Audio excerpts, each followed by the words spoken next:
आज दो दामिनी मिले बहसी, आज दो दामिनी मिले बहसी, बिचले श्याम घटा नूतन ताके रंग रसी, एक चमक चहु और सखीरी अपने शोभायल सी, आई एक सरस गहनी में दुहु भुज बीच बसी, अम्बुज नील उभय विधुराजत तिनके चलन खसी, जय श्री हित हरिवंश लोभ बेटन मन पूरन शरद शशि। परम कृपालवे श्री सद्गुरु भगवते नमो नमः। इस पद में हित सखी स्वामिनी श्री राधा के रूप सौंदर्य की श्रेष्ठता का वर्णन कर रही हैं। प्रिया और दामिनी की आपस में स्पर्धा करवाते हुए कहती हैं कि एक चपला आकाश में स्थित है और दूसरी भूतल पर। इन दोनों की स्पर्धा करवाकर यह सिद्ध करना है कि क्या ये दोनों रूप, गुण और स्वभाव में समान हैं या नहीं। स्पर्धा के विषय केंद्र हैं श्याम घन और शर्त यह है कि इन दोनों में से कौन पहले अपने अपने श्याम घन को विचलित करता है। अब दोनों चपलाएं आनंद में भरकर अपने अपने प्रयास में लग जाती हैं। आकाश की दामिनी काले मेघों पर विजय प्राप्त करने का प्रयास करती हैं और दूसरी दामिनी श्री कृष्ण पर।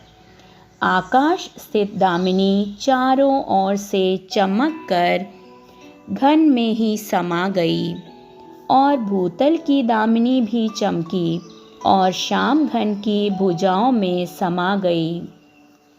तब आकाश स्थित दामिनी ने सोचा, अरे ये भूतल की दामिनी भी मेरे जैसी ही है जो अपने श्याम घन के बीच में समा गई है। पर अचानक ही बाजी कुछ पलट सी गई।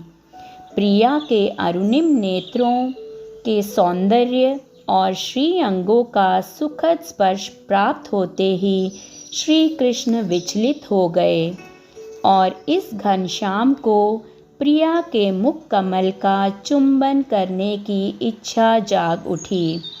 इस प्रकार से इस भूतल की दामिनी ने अपने श्याम घन को विचलित करके परास्त कर दिया और विजयी घोषित हो गई। आकाश की दामिनी तो काले बादलों में ही समा गई और बादलों का कुछ भी न बिगाड़ पाई। इसलिए उसने अपनी हार स्वीकार कर ली।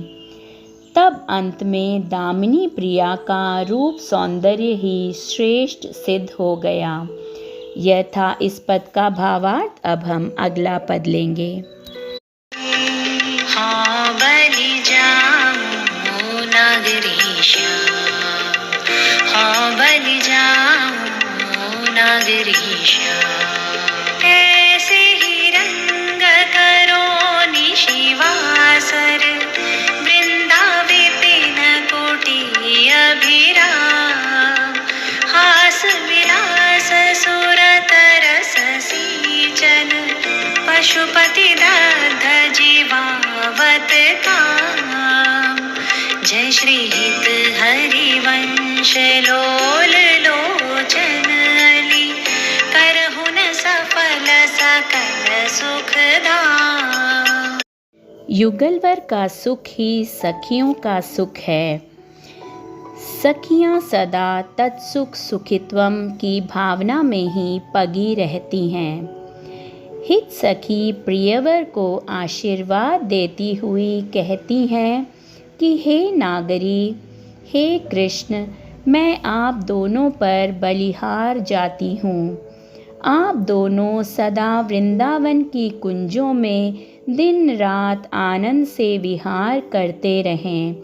हम सखियों के नेत्र भ्रमर की तरह सदैव आपके हास परिहास की लीलाओं का ही रसपान करना चाहती हैं। यह था इस पद का सुंदर सा भावार्थ। अगले पद के साथ जल्द ही मिलेंगे। जय श्री राधे।